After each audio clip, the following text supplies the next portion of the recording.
Once in a peaceful town by the bay called Bay Hill, a fisherman named Tom lived with his wife, Anna. They were content with their lives in a simple blue painted home. Tom went out in his boat to fish each morning, returning with fresh fish for Anna to sell at the small markets.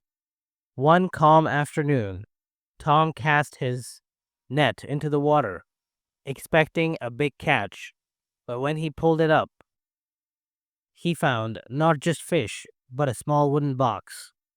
Opening it carefully, he gasped. Inside, he saw a tiny baby boy. Anna will be thrilled. We've always dreamed of having a child, he murmured to himself. Tom brought the baby back to shore and shared his discovery with Anna. What a wonderful surprise, she said, her face lighting up with joy. Let's call him Jake, she decided, holding the baby close. Tom agreed, and they both promised to love and care for Jake as their own. Jake grew quickly and soon became a cheerful, curious boy.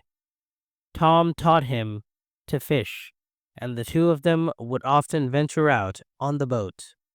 On Sundays, however, Tom tended to their small garden, while Jake wandered to the docks to watch the tall ships coming and going.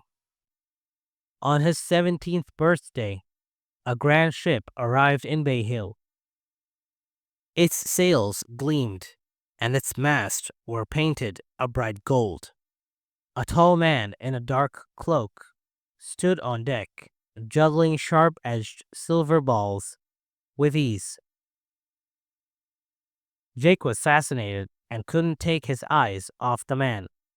As he continued to juggle, the man noticed Jake and called him over.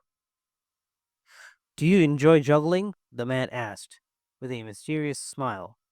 Jake nodded eagerly. Would you like to learn? The stranger asked. Jake's eyes shone with excitement as he nodded, barely able to contain his joy. After a year, Jake returned home to Bay Hill, where Tom and Anna were thrilled to see him. But as soon as they welcomed him, Roy appeared again, this time asking to take Jake for yet another year and a day. Seeing Jake's desire to continue learning, Tom and Anna let him go once more, though it was not easy for them.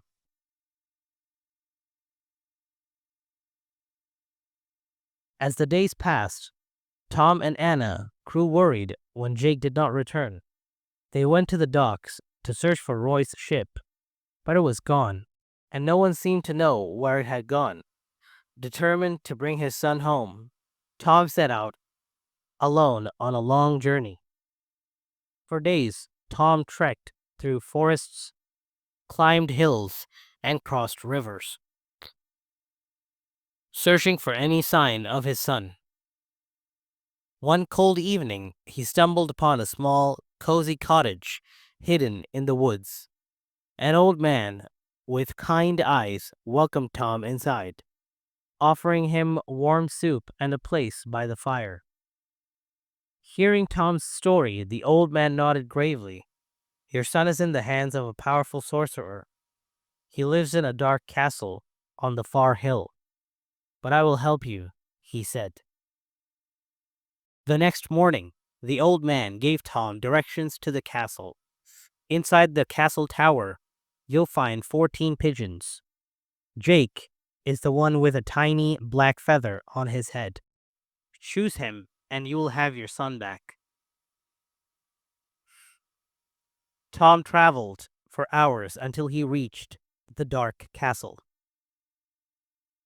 its towers rising high into the mist. Inside, Roy awaited him, but he looked different, more menacing than before. Choose the right pigeon, and you may take your son, Roy sneered. With a deep breath, Tom looked carefully at each pigeon. His heart leaped when he saw the pigeon with the small black feather, and he pointed to it. In an instant, Jake stood before him, his face filled with joy. Without a word, they escaped the castle and hurried back to Bay Hill. Anna was overjoyed to see them. "Jake, I'm so happy you're safe," she cried, embracing him. Jake promised to stay in Bay Hill, using his juggling skills to entertain the townspeople. Soon he became a local legend, known for his daring tricks and friendly smile. The grand ship never returned, and on stormy nights, townspeople would share stories of the dark castle and the mysterious juggler who almost took their beloved Jake away forever. Certainly, here's an extended version of the second part, with added moments of emotion, drama, and affection between the characters.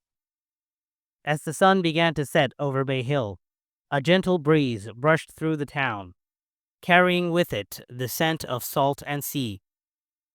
The townsfolk were already preparing for the evening, lighting lanterns and closing shops. Anna stood at the dock, her eyes fixed on the horizon. As she had so many evenings before, it had been over a year since Jake had left again with Roy, and though she had faith in her son's dream, her heart ached for his return. Just as her hope began to waver, she noticed a figure emerging from the fog at the end of the dock. As the figure stepped forward, Anna's breath caught in her throat. It was Jake, her son, grown and taller, but still unmistakably her Jake. She ran down the dock, calling his name. "Jake!" Her voice trembled with joy and disbelief. Jake dropped his bag and ran towards his mother, catching her in a tight embrace. "I'm home, Mama," he murmured, his voice warm with love. Anna held him tightly, her tears soaking his shoulder as she felt the weight of a year's worry melt away. "Your father is working in the garden, just where you left him," Anna said, brushing the tears from her eyes. "He'll be overjoyed." Together, Jake and Anna walked up the hill to their home. In the distance, they spotted Tom, his back bent as he tended to the last few rows of the garden. Hearing footsteps, he looked up, squinting until realization dawned on his face. "Jake," Tom called, voice breaking. He rushed over, his rough hands reaching to pull his son into an embrace, patting his shoulders as if to make sure he was truly there. They spent the evening by the fire, sharing stories. Jake recounted tales of the places he'd seen and the skills he'd learned, but something in his eyes seemed troubled, and his parents noticed. Though they did not press him, they were simply grateful to have him home. The days passed, and life in Bay Hill felt like it was returning to normal. Jake's return brought a new energy to the town, and soon he began performing his juggling acts, drawing the townspeople to watch in awe. Children giggled while adults clapped and cheered, delighted by his skills. Anna would smile, her heart swelling with pride, every time she heard Jake's laughter ring out through the town square. One evening, however, as they gathered for supper, an unexpected knock sounded at the door. Jake froze, a look of dread passing over his face. Tom opened the door, and there stood Roy, a sly smile on his lips. "Good evening, Tom," Roy said, his voice as smooth as ever. "I trust you've enjoyed having Jake home, but I'm here to see if he's ready to return with me for the third and final time."